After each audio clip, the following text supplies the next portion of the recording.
Hi, I'm Mary Jane from MJ Inspire, and in this lesson we're going to talk about building a brilliant CV. This is lesson 2 of the Job Seekers Toolkit, and I recommend you watch the other lessons. If you're watching this on my website, don't forget to download the resource guides and the checklists that are in the lesson narrative. If you're watching on YouTube, go down to the bottom of the description. Don't forget to subscribe and you'll find a link there to the resources. Okay, let's get started. Now, why don't you go grab a pen and a piece of paper, notebook and a cup of tea or glass of water, and then we'll get started. Okay, so got that glass of water.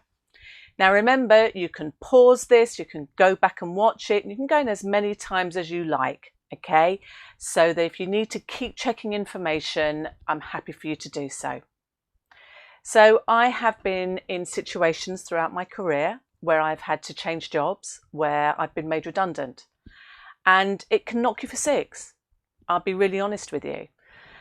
However, what I know for sure is if you are going to be ready to move forward and make the most of opportunities, then having a CV, a master CV, ready and waiting is the key. Now, a master CV is one that you would generally use as your template, and then you would adjust or adapt a few words, some of the language, not much, to suit the job that you're applying for or the industry that you are joining. But once you've got that master CV and cover letter in place, a cover letter is the letter that you would send to a prospective employer with your CV to let them know your skills and why you are ideal for that role. So first thing I want you to do is don't worry about the formatting and the template and the grammar and the spelling. That's scary, I know. Actually, the first thing I want you to do is grab that notebook of yours and write down your facts, your evidence, your achievements. I'm going to use the words evidence and achievements a lot. Now, if you've already got a CV, go find it, because that's a really good starting point. Though you may have put that together long before really recruitment became automated, and therefore it's quite different now. So what you want to do is you want to put your job history down, correct job titles, you want to put in your to and from dates, any gaps, you want to put a little note about what happened during those gaps. And you also want to think about who's going to be your references. Do you have the right correct details for them? Have you asked them if there'll be a reference? Also, think about achievements at the times when you were in those employments. Did you attend any training courses? Did you receive any awards? Did you get 98% mystery visit scores and employee of the month? All of those are achievements. Now, throughout lockdown, I've been interviewing senior leaders, employers, and HR directors to ask them what they want on a CV. And you can go to my YouTube channel at MJ Inspire and actually listen to those interviews. They're about 3 minutes long. Then what they will do is give you first-hand knowledge of what they want to see. And that's really useful. So this skills bootcamp has really been based upon that. Now, also, it's worth going in there because you may see somebody who you've applied to, and therefore you really can hear firsthand. So just start collating your information. Once you've done that, it's about putting it into a CV template. Now, what you've got on this screen are lots of places that you can go to in hospitality, for example, to get those templates. So 3 of them are Institute of Hospitality, Springboard, and actually recruitment sites like Reed or Total Jobs or Caterer.com. All of those have sections that you can go into that will give you tips and tools and templates to build your CV and cover letter. Now, you don't have to be a member of the Institute of Hospitality to access that. But actually, it's quite good if you are, because there's lots of other things that come with it. Now, Jane Sunley, the owner of Purple Cubed, who's written the book It's Never Okay to Kiss the Interviewer, she has put onto her website under free stuff a CV builder template, and all you have to do is type in your experience and your jobs. It's quite basic, but actually ideal for somebody that wants that very simple CV. And it's actually probably your first point of call. Now, for those that want a CV that's a little bit more intricate, what I would suggest is you go to Word.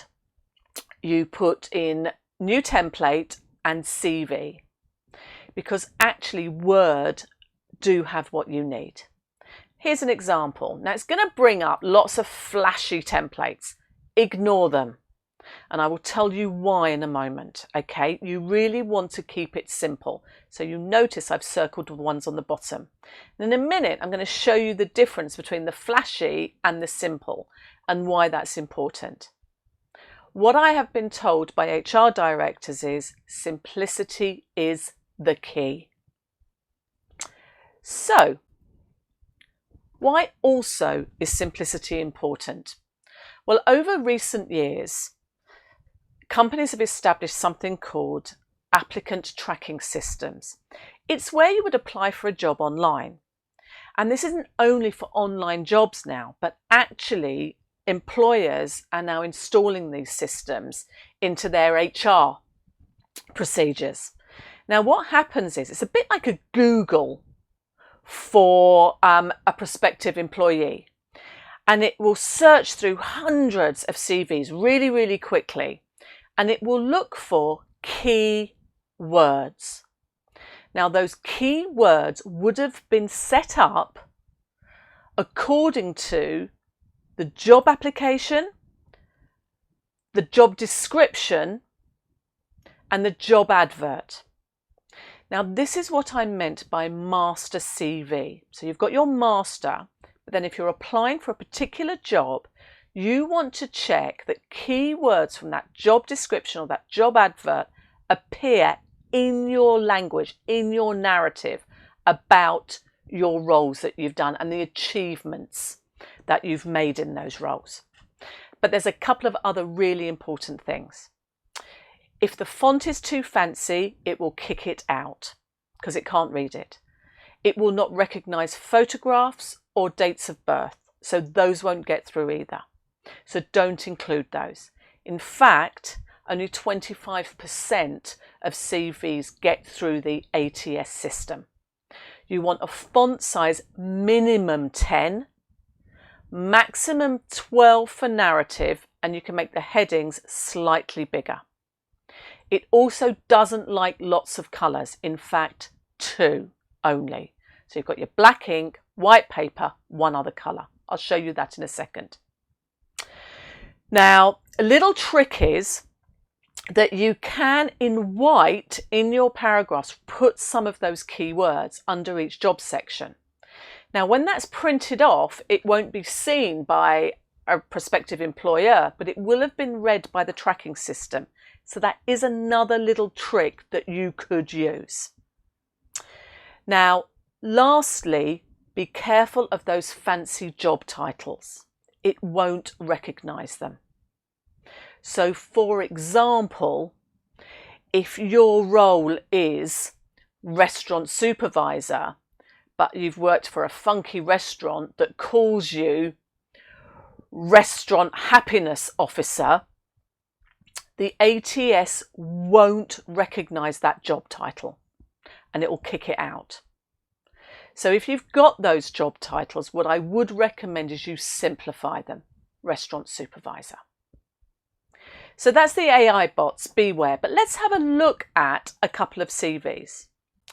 So the first thing I want you to do is tell me which one of those you think stands out. Now, you've got the jazz hands, as I call it, on the left-hand side with the colours and the photos and the fonts. Thing is, it won't get through. It won't get through an HR director and it won't get through the AI bots. The other one, and both of these were produced on a Word document, the other one should get through. And that's what I'm talking about when I say simplicity and 2 colours. But let's delve into more detail. So what I want you to do now is pause the screen. Take a look at where I've numbered each section. Can you work out why I said they were wrong? When you stop the pause, you'll be able to see them. So yes, the colouring, too flashy, and the photograph. The font, a curly font, it won't be able to be read. Even if it was on an HR director's desk, it's difficult to read, so they'll just put it to one side. So I recommend Arial or Helvetica or, some of those sort of standard fonts. Number 3 there, executive summary. No, it's a personal statement. And it should really highlight who you are and not just have words. And that personal statement has spelling mistakes and grammar mistakes. Don't forget, Grammarly is the most fantastic site to check spelling. The best thing you can do is send your CV to a friend and ask them to proof it for you. Ideally 2. Actually, one of the things I do recommend is sending them to your references and ask them to proof them for you. Number 4, skills and expertise. That's just words, people, food. No, evidence and achievements. And I will show you how that can be different on the next CV. Now be careful of your email address. You want to make sure that it's a sensible one. Back in the 80s, we all had funny, I love to drink vodka.com, at Gmail. Well, you want to keep it nice and simple and straightforward now. Those days are sort of gone. Now, number 6 is there's actually a gap in that CV. So one job ended January 2018 and didn't start the next until the September. Well, that's a gap that would make people question what you did, and it may mean they don't take you through to the next stage. So include one line to fill that gap, and it could simply be, I was searching for the right position. Now, number 7 really talks about then the job itself, the role. But that's responsibilities. It's not achievements. And HR directors and senior leaders keep telling me, I want to see achievements, not responsibilities. Don't worry, I will show you what that looks like in a moment. Lastly, number 8 is about a degree. Now, always include any degrees or qualifications, even if they're not relevant to the industry that you are going to work in or you are applying for. But what I would recommend is you pull out maybe some elements of that degree that were really relevant to the new job or the new industry. And 9 and 10 is include any volunteering, any charity work, and references or references on application. So that's what a bad one looks like. What does a good CV look like?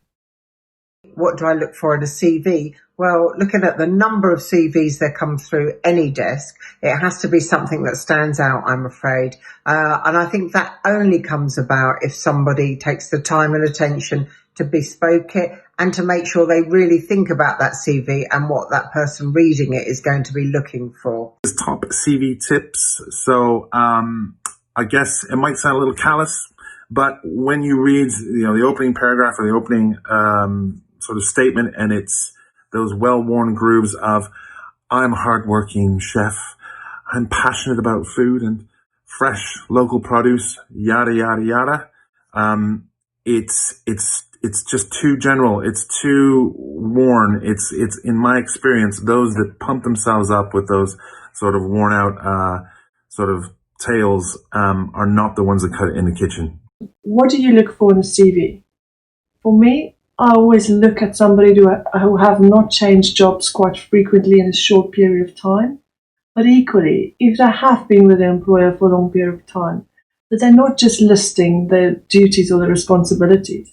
What I'm actually looking for is their achievements or any progression within that period of time with an employer. Because that to me shows the drive and the determination. What I look for in a CV is levels of loyalty and levels of stability. It's great that people like to progress and move on up the career ladder, but what I always take a look at that CV is have people been loyal? Have they jumped around quite a lot? Or have you got a lot of stability on your CV?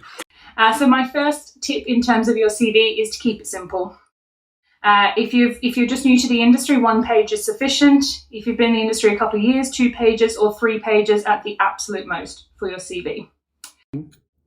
The first is, do I have any CV tips? For me, the obvious answer is make sure that you stand out. There will be hundreds of people apply for that dream job that you so desperately want, and you really want to make sure that you rise to the top of the pile. I remember very vividly getting the first video CV I had ever seen. I was employing a social media person and got a USB stick with a short video telling me all about that person and why they should get the job. As I wanted someone with digital skills, it was a no-brainer. And I have to say I did employ them. What about a good one? So let's look at this one in much more depth. Firstly, the blue pops. So if this gets through to an HR director, what's going to happen is they're going to have 200 CVs on their desk. And a lot of them are going to be black and white. So what you want is to stand out, to pop. So this teal colour is a really good one to do. That's not too flash, but it does stand out. Include your LinkedIn. And if you look at the next lesson in this series, which is how to be a networking ninja, I'll show you how to set up your LinkedIn so that it looks good. But it's almost an add-on to your CV. Also, make sure your telephone number's correct. I know it sounds odd. I interviewed an HR director yesterday to ask her what she wanted from a CV. And she said the correct details. The number of CVs she receives that are great, she goes to ring the person and it's the wrong number. And they don't get any further. Now next, personal statement. Now if you really read that, you'll notice it's things like 10 years experience, high profile, busy contract caterers. That wasn't just I've worked in catering for 10 years, on really good sites, on really busy sites. I've talked about because of my people skills, not I have good people skills. I was asked to induct and train new employees and mobilise new contracts. That's achievement. That's evidence. Include some personal information about yourself. Now, if you're applying for hospitality jobs, I would hope the food would be in there somewhere. So I've included that. I do like food anyway. But also a couple of others. You don't list 20 or 30, just 1 or 2. Because you want to stand out. Employers want to see the whole person. Next, if you weren't born in the UK, but you do have the right to work in the UK, especially with Brexit coming, make sure you make that point. And then lastly, if you want to include your aspirations, do. But if you're running out of space, you may choose to leave it. Now, what you'll also notice is under the experience, the first page has 3 jobs and bullet points under each one so that it's easy to read. And again, evidence and achievements. You'll notice on the second one, it says 98% mystery visit scores. On the first one, it says supervisor of a 200-seat restaurant with another supervisor, not just I had to supervise the restaurant. A barista on a busy morning coffee point. So I'm not just making coffee to make coffee. Yeah, it's a responsibility, but it's a busy coffee point. That says a lot about you. So achievement-led. Also, you'll notice the first one I said, I attended the Successful Supervisor Leadership Program. That's an achievement. And any prospective employer is going to look at that and think, well, if they were good enough to be sent on that, I think I'd like to meet that person. Now, roughly, you want a CV to be 2 pages max. If you are a graduate or an apprentice, it may be 1 page, and that's fine too. Now, on the other page, you'll notice what I've done here is I had a gap in my employment. So I simply said I moved to the UK with my husband and had my son. Just 1 line to explain the gap. And then the other jobs, I just said various part-time jobs in Spain. Now, it could be that they're on my LinkedIn. Now, if any of those jobs were particularly relevant to your role, include them. So include the most relevant jobs to the role that you are applying for. Under skills and achievements, you want to include any internal courses, any certificates, which is why I said do your planning in advance, and ask your previous employers if any of the courses you attended were certificated. If you were an Employee of the Month, if you became Barista of the Year, you want to include all of those, and then your education. Now, if you have volunteered, put that in. You'll notice I put some of my fun runs and charity work in there. And during COVID and during this period, you may choose to volunteer actually.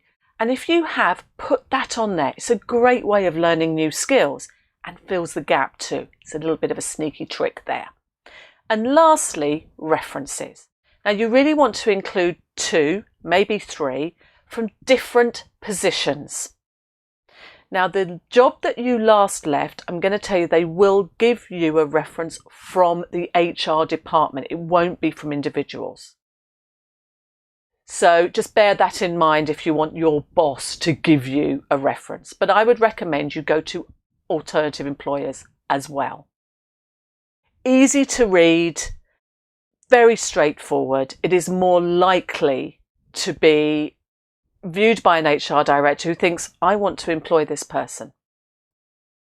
So what about your cover letter? Well, again, go to Word, put cover letter in, you will see some templates. This came from Word.